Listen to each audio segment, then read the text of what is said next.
The community came together in Rancho Palos Verdes to celebrate the official reopening of Abalone Cove Shoreline Park. The spectacular coastal park underwent many improvements after receiving a major grant. Liz Brown-Swanson joins us from Abalone Cove with the story. Liz. Maria, I am here at the newly renovated Abalone Cove Shoreline Park on a very gorgeous day. The community has come together to celebrate all that's here. Let's check it out. 2, 3. Yay! Woo! It's what I had hopefully envisioned for a long time. There was another proposal for a larger museum-style structure here, and I believe that this environment should stay as natural as possible for people to experience it. As I mentioned earlier, it's to me like a plein air painting. You enjoy it for what it is. You can take a photocopy of it, take it out, and you can teach people how plein air painting's done, and that's great.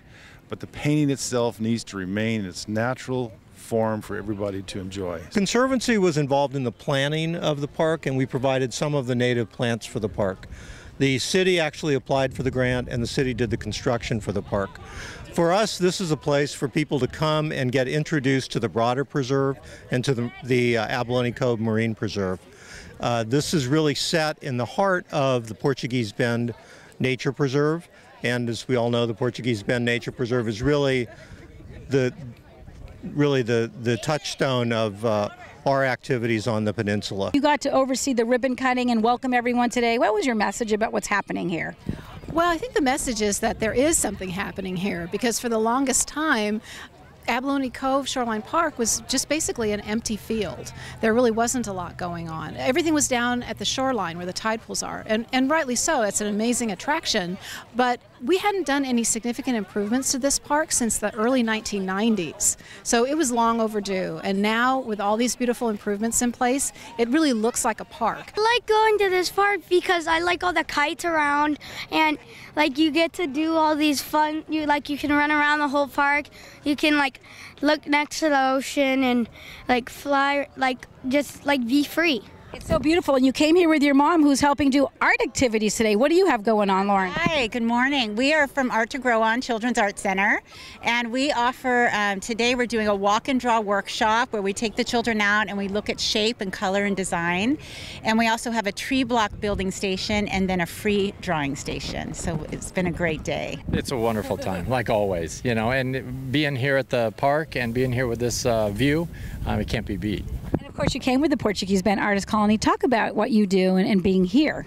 Well, originally the colony formed because it was a group of us that grew up together here on the hill and loved the area, and we wanted to paint and preserve through the art images that we grew up with as children, and we wanted to preserve it for the next generation.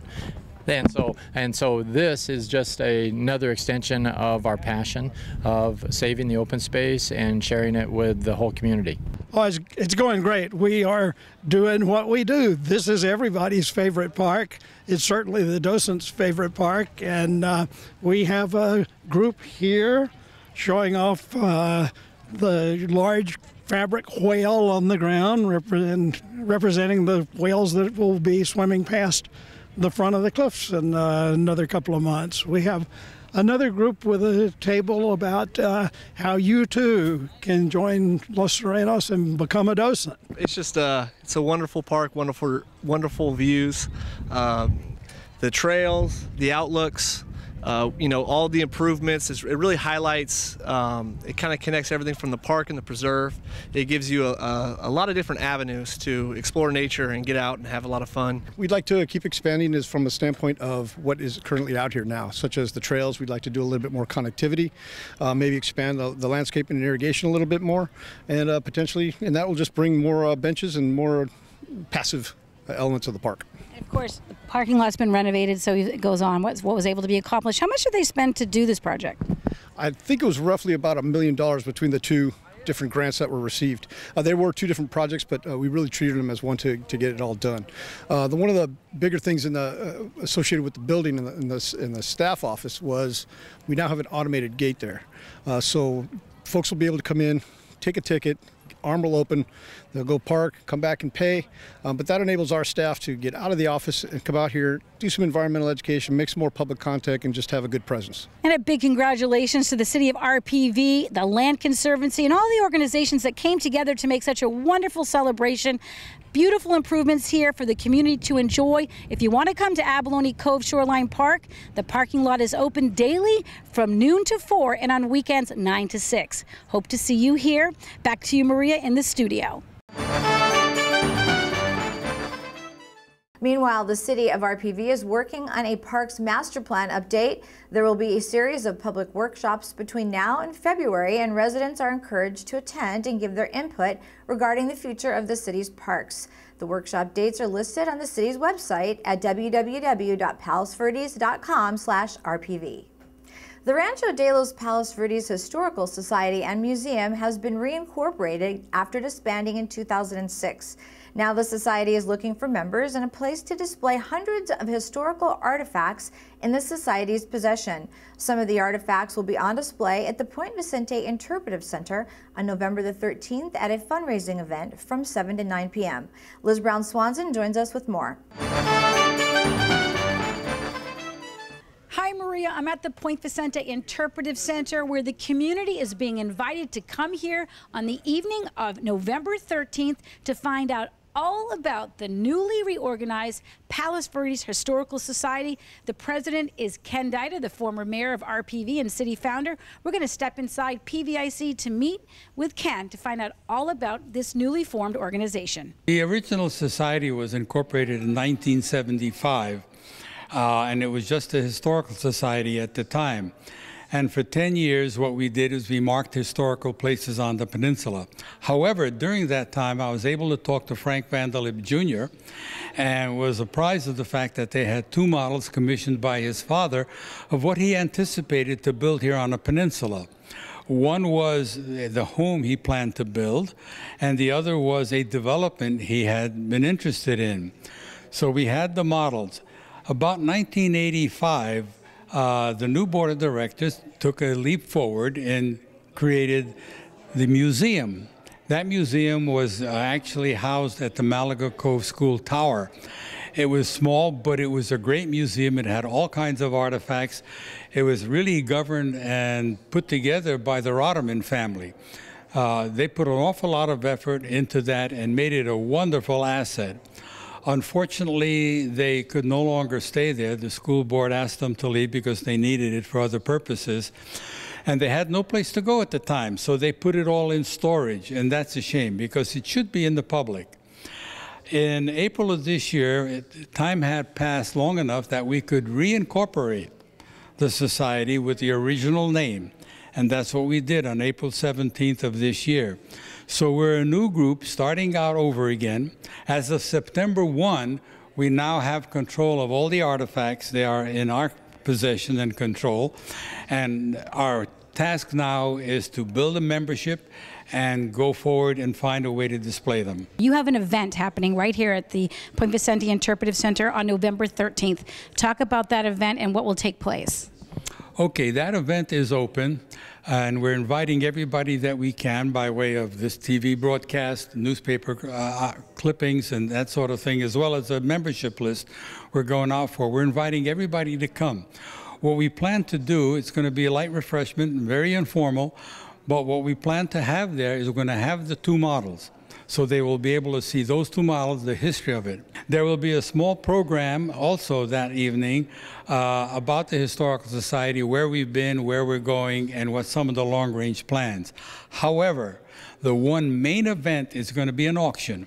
And this is an auction for a walk-on part for a video of the Vanderlip history that's being put together, and hopefully will be distributed nationwide. The goal of the Palos Verdes Historical Society is to preserve history on the Hill. If you want to find out more and come to the event here at PVIC on November 13th, there is a fee. However, if you become a member of the society, admission is free.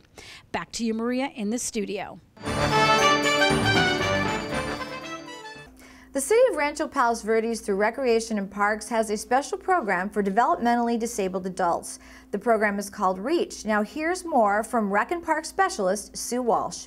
Well, the focus of the REACH program is for the REACH members or participants to develop their own confidence. And I know that it started a long time ago at Ladera Linda as an after-school program. When these guys, some of them told you they've been in a member for 20 years or something like that. Well, doing the math, they were teenagers, youngsters at the time.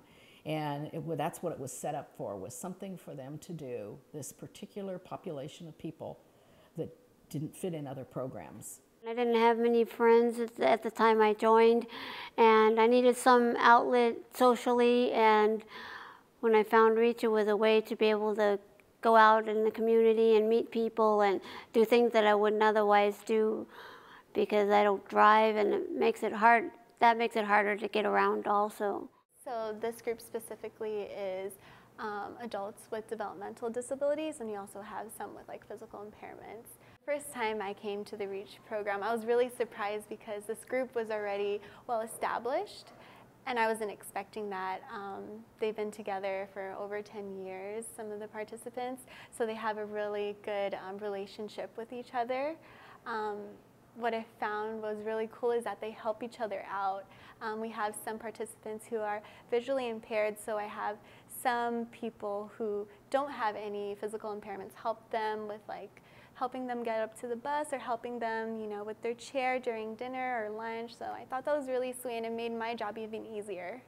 So some have mental disabilities or intellectual disabilities that they were born with. And also we have 2 participants who are visually impaired. So I think those 2 are the only ones who have physical disabilities, and then the rest are more like intellectual disabilities or developmental disabilities. On Monday nights, we usually do have craft activity and dinner. They prepare dinner, set the table, eat dinner all together, and then after they put away everything, and then they do a little craft activity, and today we did a craft activity, which ended up being their dessert, so it was perfect. How long have you been a part of REACH? 9 years. 9 years? Why do you come to REACH activities? To have fun. What is your favorite REACH activity? Bowling. Why is bowling your favorite activity? It's fun to play. When they come to REACH, we teach them, you know, basic social skills, which like for dinner you come and set the table, and when you're done you throw away your food and then you put it into the dishwasher. So we taught them how to, like, you know, rinse their plate off and put it into the dishwasher. With Paige, she knows how to get around even though she's visually impaired because she's been here so long. So the practice helped her a lot. So it helped with her independence. All right, Paige. How long have you been a part of REACH? 8 or 9 years. Okay. And why do you come to REACH activities? To just be with people, and it helps with independence as well. And it gets me out of the house too. And when we come back, we'll tell you one of the best kept secrets that will save you money when it comes to your hybrid vehicle. We'll be right back. The number of rescue operations off our peninsula's coast has been growing. We want to remind all residents to be aware of the dangers in our water and how to prevent a tragedy. Always know your location. Many beach areas tend to look the same. Make sure you have a phone in case of emergencies. Always swim with 2 or more people. Be aware of sharp rocks and riptides. Always adhere to posted signs. When you follow these rules, you take the danger out of your day at the beach.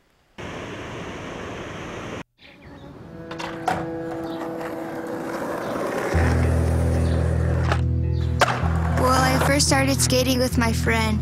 He had an extra board, and then he just gave it to me, and I've been skating ever since. Well, when I don't land a trick and I have my mind set on something, and I'm not getting what I want, I just keep going for it until I get it right.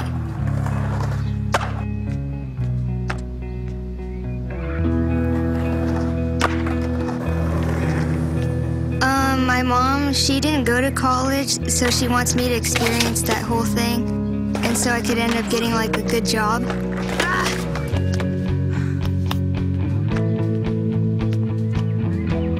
I think to get into college, I'll have to be determined just like when I want to get a new trick, and skating's helped me realize I've got what it takes.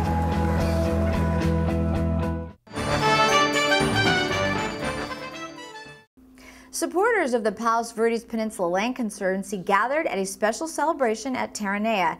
Liz Brown Swanson joins us from the Conservancy's 3rd annual Palos Verdes Pastoral. Hey Maria, I'm here at Terranea for the 3rd annual PV Pastoral. This is a wonderful fundraising event to benefit the Palos Verdes Peninsula Land Conservancy. All the guests gathered here are about to go down to Marcel, the signature restaurant at Terranea, to experience a farm-to-table dining experience like no other. Well, here we are, year 3 of PV Pastoral, which is a very unique partnership between us here at Terranea, both the culinary and the banquets team, and Whole Foods, who donate the majority of the food, along with some other big donors, and the Land Conservancy. So this is a fundraiser for the Land Conservancy with support pulled in from all sorts of areas. The mission of the Land Conservancy is to preserve and restore natural habitat for the enjoyment of everyone. This will contribute about $70,000 to our budget this year, which is a significant part of our operating budget. This year, in addition to our regular education programs, the board has decided to begin revegetation of additional 40 acres. That's a commitment of about $2 million over the next 5 years and is an increase of about tenfold of what we've done in the past in terms of revegetation. I think it's terrific. This is, I think, the 3rd time we've been here, and it's a fantastic event to get everybody together and relish what we have in the preserve and all the major donors and getting everybody together for a night of fellowship and fine food. So I think it's terrific. This is a great event. It's for a great cause, and I'm a big supporter of the Land Conservancy. I put our family's money there as well as we use it. I hike the McBride Trail with my little boys all the time, and it's part of why we love Rancho Palos Verdes. This is always such a great event, and I enjoy coming here, and it's for such a good cause, that being, the Land Conservancy and our open spaces. It's really wonderful to be here. It's a gorgeous setting. It's outdoors. You got all the nature around you, which is all part of what Land Conservancy is all about. And it's a wonderful opportunity to get people to come together to support the Land Conservancy, but to see what the Land Conservancy's done with their great work for the city. It's the first time we've been here, and it's wonderful. Of course, all to benefit the Land Conservancy, this event. Talk about how important you see this organization for the community. Well, it's incredibly important. I mean, there's a huge amount of empty space here, and it's used by lots of people with lots of different ideas of how to use it, and the Conservancy's got all that on their shoulders, so they need everybody in the community to help them out. The food is amazing. This is my 3rd time to come to the event, and every year it blows me away. The food and the scenery, and it's just amazing. Well, the farm-to-table menu has been designed by Chef Bernard Ibarra, who is our executive chef, who is very cool. He grows lots of things locally that we're pulling in tonight. Zucchini flowers from the Bazumis farm. We're serving wine grown here on the peninsula. We're serving locally caught octopus. So lots and lots of local, literally things that have come immediately from the farm today and have been cooked over the last couple of days. This is my first time at this event, but I did spend some time with the executive director of the Conservancy and had a wonderful tour of all the lands that they have, and it's pretty remarkable what they've done and what they have to do to maintain it and keep it available for public use. And a big congratulations again to the Land Conservancy and Terranea's team for putting together a wonderful event. Back to you, Maria, in the studio.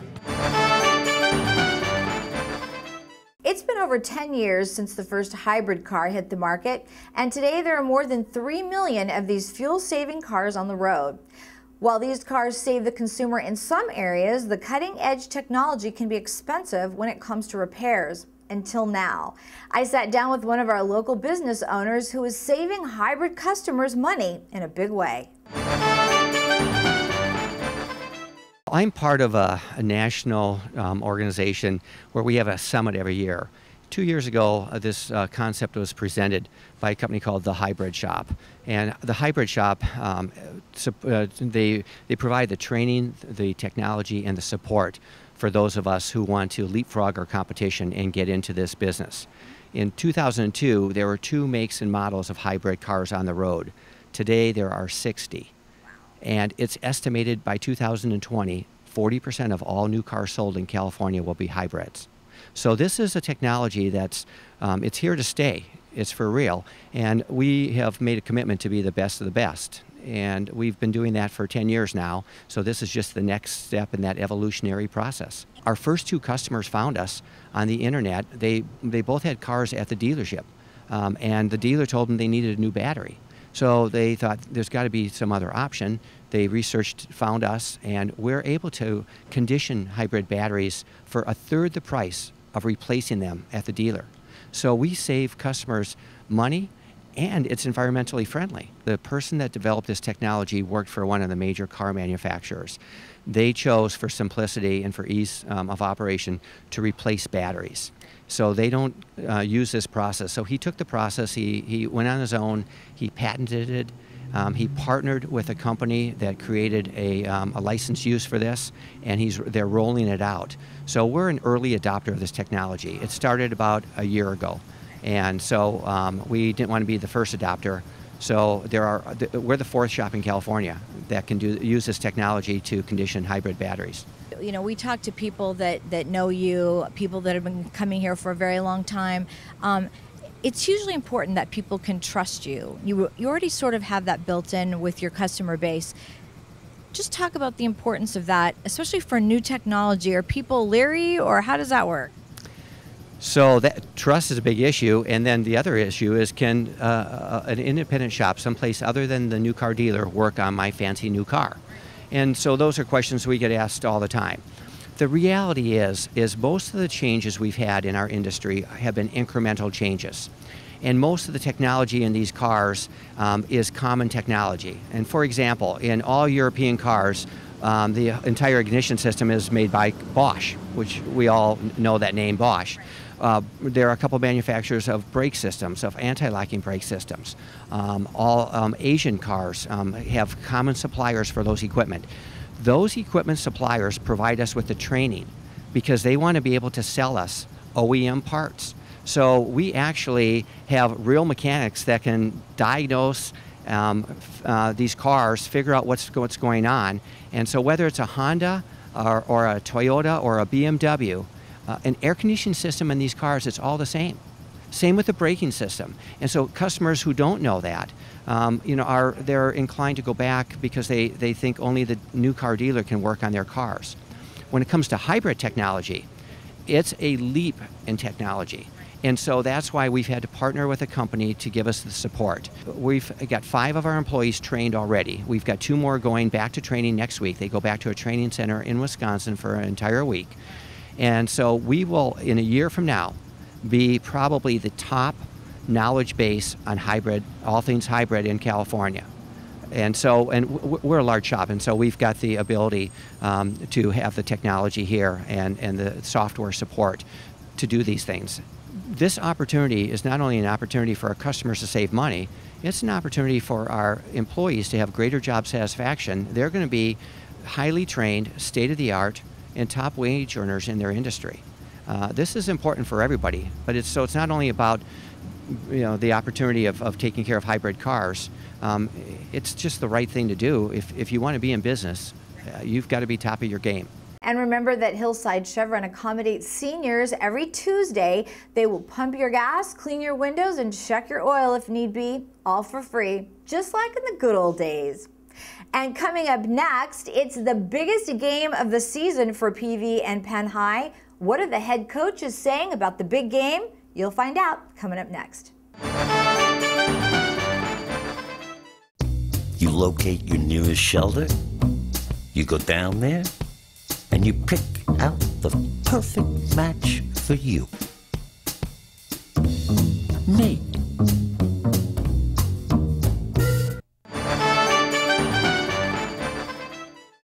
Here on the Hill, we're all gearing up for the biggest football game of the season. It's PV High versus Peninsula, and no matter what the records are, everyone in the community comes out to support this rivalry.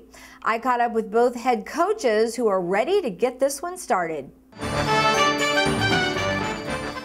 I think what we try to do, because it's so crazy, I mean, there's, and it should be crazy, all the students and the community, really gets into it, which is, it's really, it's neat. But as a team, you just try to focus on what you do and get better at what you're doing. And as much as you can, try to eliminate all the exterior things and just really focus on the base part of it, which is football. So I don't know the exact method to do that. But that's what we try to do.